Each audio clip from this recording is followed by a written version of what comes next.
For a special report of WDSU as we follow breaking news, Congressman Steve Scalise shot at a congressional baseball practice in Alexandria, Virginia. Yeah, he is one of at least 5 people injured. The gunman, who was also shot, has since died from his injuries. Scalise is said to be okay. He was shot in the hip. He just underwent surgery at Med Park Washington Hospital and is in stable condition, but 2 other people are said to be critical. Now, the gunman has been identified as James Hodgkinson. Police are currently scouring his home in Illinois, and we're learning that he reportedly volunteered on the Bernie Sanders campaign. And we want to get straight to the latest information. Aix Diaz is standing by at Simpson Park, where that shooting took place.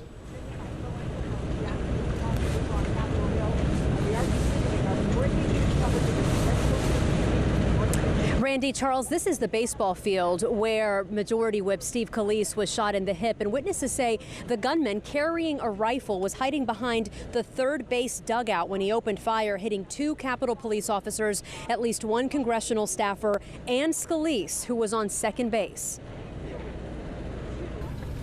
Our units responded and were on scene within 3 minutes. The officers received fire from a suspect, and they returned fire. And that part of the investigation is ongoing as we speak.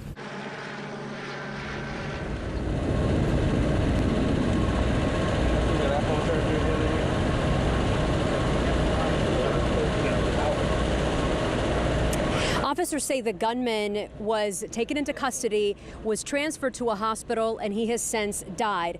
A government official has identified that suspected shooter as an Illinois man named James T. Hodgkinson, and police believe this was an isolated incident, but they're still investigating the motive. The FBI has now taken over the lead in this investigation with the help of local police. And this morning here at this field, the Republican baseball team was practicing for tomorrow's congressional baseball game. That's an annual bipartisan tradition in Washington. Again, only Republican lawmakers were here this morning when this shooting happened.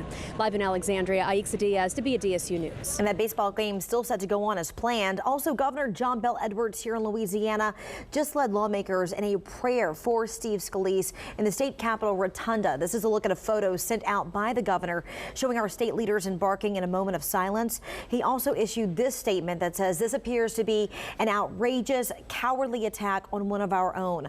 Donna, his wife, and I are praying for Scalise, his family, and all injured. While details continue to unfold, I want to thank the Capitol Police, all first responders, and other members of Congress for their quick and heroic efforts. And we will have more reaction from lawmakers across the state and country in just a moment, but this shooting has prompted New Orleans Mayor Mitch Landrieu to postpone his scheduled State of the City address in New Orleans. Yeah, instead, he focused on Scalise's shooting and what happened this morning in Virginia. Aubrey Killian was at that press conference and joins us now with Mayor Landrieu's remarks. Aubrey? That's exactly right. Good afternoon. Mayor Landrieu described this entire situation as shocking and actually canceled the State of City address because of this.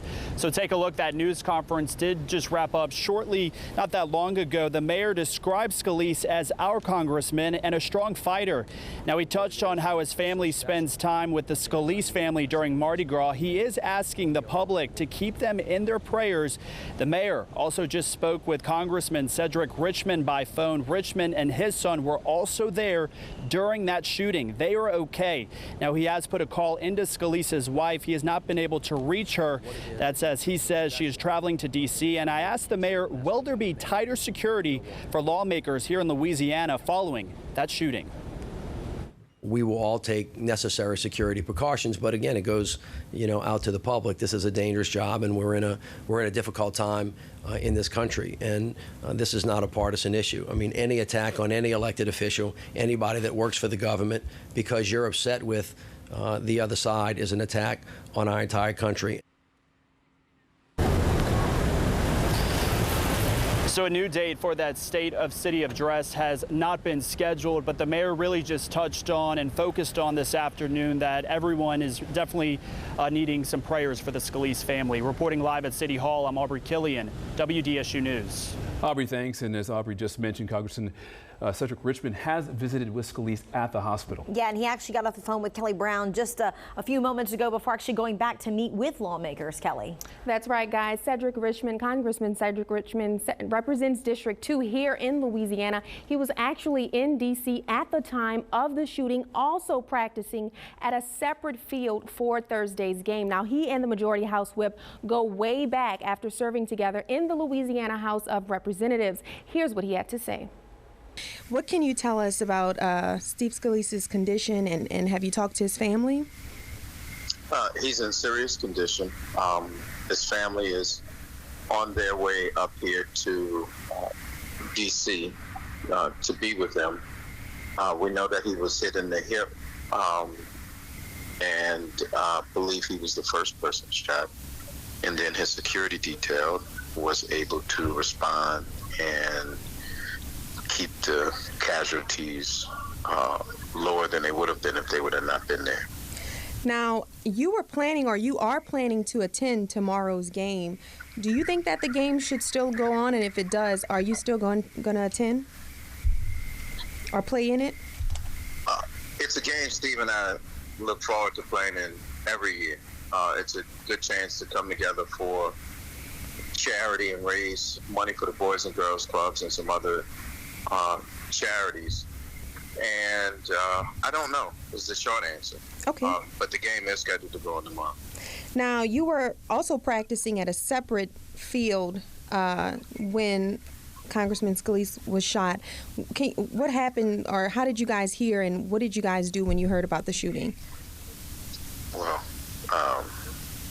Capitol Police came up and ushered us off the field and in the dugout and said that there was an active shooter at the Republican practice, and they wanted to protect us in an abundance of caution. So they made us shelter in place for a while until more police cars could come and make sure we could safely exit. Now, are you concerned at all about security? I know this has been a concern of yours before. Is it more so now? Do you feel like more needs to be done? Oh, a lot more has to be done. And I met with the speaker last week to talk about member security. And I think that we will move forward in addressing it. But the members of Congress of 535 people who can send this country to war, and who vote on the budget, and who usher in this democracy. So, so it's important. Should this be classified as a terrorist attack, in your opinion? I let the FBI do all that and figure out the motivation and then determine the rest. And tell me, kind of describe what's happening in D.C. now for the viewers here and the voters here. You're kind of the eyes and ears for us up there. Well, today it's about security. I think we're going to go on and have hearings later today and go about our business and still be responsible for running the government of the United States. But Steve and our security and the staff of that were injured are certainly in our thoughts and prayers. Again, Louisiana Congressman Cedric Richmond there. Now, according to multiple members of Congress, tomorrow's congressional baseball game will go on as planned. Live from the studio, Kelly Brown, WDSU News. Thank you, Kelly. And when not at the nation's capital, Scalise resides in Jefferson Parish. Officials there released this statement saying, in part, on behalf of Jefferson Parish residents who are so well represented by this tremendous leader, our thoughts and prayers are with him and those injured in the tragic incident in Virginia. And WDSU's Kelsey Davis picks up our team coverage from Old Jefferson, where she has been speaking with neighbors of the congressman. Kelsey. That's right, Charles. We're live in Old Jefferson. You can see here, we're choosing not to name the street that the congressman lives on, but his street, as you can see, is blocked off. We're seeing lots of police presence in this area. And as Patrick pans around, you can see there There's even more state police over here, and there's been some activity at his home. We're not really sure what's going on. We really can't get much closer than this, so can't really get over there to ask many questions. But we did try to speak to neighbors. The ones we did get a chance to talk to did not want to go on camera. Earlier this morning, though, we were able to go to a coffee shop in Lakeview as people had breakfast and drank coffee. They were watching updates on what was happening in D.C. regarding House Majority Whip Steve Scalise's condition after he was shot in Alexandria at that baseball field. Two people did comment to us about the shooting, and while they don't share political views, they both say the current political climate needs to change and change fast. I just think he's brought in a wave of hatred, and I hope things change for us. You know, we have this schism in our world and also in our country, which we really need to break the trend. You know, never mind who I'm for, but nobody should be against somebody else to go out and get a gun and shoot them. Again, that's people commenting this morning at a coffee shop in Lakeview on Congressman Steve Scalise being shot earlier this morning. Again, we are live in Old Jefferson, where the congressman and his family live. You can see here the road he lives on is blocked off. Lots of police presence in this area and has been this way for several hours now. We've been told to keep to one side of the street away from the actual home. Again, that we're not showing or naming the street that he lives on. But again, this is the scene here in Old Jefferson. Reporting live, Kelsey Davis, WDSU News. And Kelsey, messages of a speedy recovery have been flooding in across social media. Yeah, and WDSU anchor Gina Swanson joins us live in the studio with some of those tweets. Gina. Absolutely, Charles. Randy, no matter what your politics, when something like this happens, everybody comes together and pretty much admits it's all a tragedy. We've been monitoring social media reaction as well as reaction from elected officials and other leaders. First of all, President Trump tweeted out this morning, quote, Representative Scalise of Louisiana, a true friend and patriot, was badly injured but will fully recover. Our thoughts and prayers are with him. While Vice President Mike Pence said, quote, Karen, his wife, and I are praying for Steve Scalise, the Capitol Police, and all hurt for a speedy recovery. Our hearts are with them and their families. More tweets pouring in here locally. This one from New Orleans Saints and Pelicans owner Tom Benson, reading, on behalf of Tom and Gail Benson and the entire Saints and Pelicans organizations, our thoughts and prayers are with Representative Scalise and his family at this time. In Jefferson Parish, President Mike Guinea also took to Twitter, posting to a colleague, a co-worker, and national leader for Jefferson Parish, I'm praying for you and AIDS. I wish a speedy recovery, and my heart are with you and the families involved. Of course, we're going to continue to monitor all of this reaction on Twitter and social media and comments into our newsroom, and we'll have more for you in just a few moments. Charles. Thank you, Gina. Well, Congressman Scalise is among 6 people injured in today's shooting. Here's a breakdown of those injuries. 2 congressional staffers, one of whom has been identified as Texas Representative's aide Zach Barth. Another person injured has been reportedly identified as Tyson's food worker, Matt Micah. 2 Capitol police officers were also reportedly hurt, and the gunman, again identified as James T. Hodgkinson from Illinois, was also reportedly hit after exchanging gunfire with Capitol Police and has died. Well, many leaders are crediting the presence of Capitol Police and the security detail with Congressman Scalise for preventing what many are calling a massacre. And joining us live here in studio, our security expert, Mike Kahn. And Mike, just kind of with the way of events, the way that the shooter targeted his shots, it makes you kind of believe that he was targeting one specific person before opening fire. The way it was described as having one very loud shot, then a pause, then multiple shots after, would appear that perhaps he was getting someone lined up in his sights, not necessarily who, and then continued with a barrage of gunfire after that, aggressing the individuals. And Mike, I mean, the fact that there's only 5 injured people in this event, and the Capitol Police officers, speak to their training a little bit. So obviously they train for situations like this, but we're talking 13 members of Congress on the field at one time. Sure, they run a protective detail for Scalise, so they're trained to do everything they can to get him out of situations, whether it be driving, executive protection, or anything like that. So they were out there making sure he was safe, and as soon as the threat started, they addressed the threat, and they continued to work until they neutralized it. Had they not been there, this individual could have continued to ingress on the other people and killing everyone out there. So they did an amazing job. Well, you've also heard, if it wasn't for Scalise being out there, Representative Mo Brooks, one of the people who actually said this would have been a massacre if Steve Scalise wasn't out there. So does this maybe beg the question of, if you have all of these congressional members in one place at one time, there should be more security? I would absolutely think that if you have this many people in one outside location, you would have had some roving patrols, you'd have had some people walking around there, if nothing else, just to stop other people from just walking up and seeing what's going on. But absolutely, the inevitable is a possibility of death or injury. So yes, there should have been other people. And the situation was contained fairly quickly. What's next in the investigation? So the next thing they do is they immediately they find out who the shooter is, they go to his house. As soon as they get there, they start looking through all their stuff, they start seizing evidence. If he has a vehicle, they'll seize the vehicle also. They're looking for any other rhetoric or any other political views that may have made him do this. Interviewing neighbors, interviewing friends, everything around it becomes a complete FBI investigation at this point, sped up about 300 miles an hour, and probably will be almost finished within 48 hours. Are you surprised that it hasn't been wrapped up even more quickly? I mean, we're already 5 hours in and you still see a very active scene, both at the shooter's home in Illinois and also there in Virginia. Well, it's a methodical process, and they want to make sure they do everything properly, even though the shooter's deceased. They want to find out if there's anyone else linked to him, if anyone else knew about this, if anyone else knew about his intentions of going out there, if there are any group affiliations. So they want to really tear it down piece by piece, find out everything about him and his life, his family, and then they can move forward with the investigation. And you talk about this being a premeditated, targeted attack, and the descriptions of 50 dozens of shots. Talk about some of the weapons used. So it appears that he had a .223 or .556 long gun, as well as a handgun. And with that, that's the first round, and the multiple rounds going off. When everything's going on, you can listen to eyewitnesses, but you also have auditory exclusion that takes place. So everything they're hearing, they don't hear things just as they are. Like you hear one loud shot, then the rest are muffled.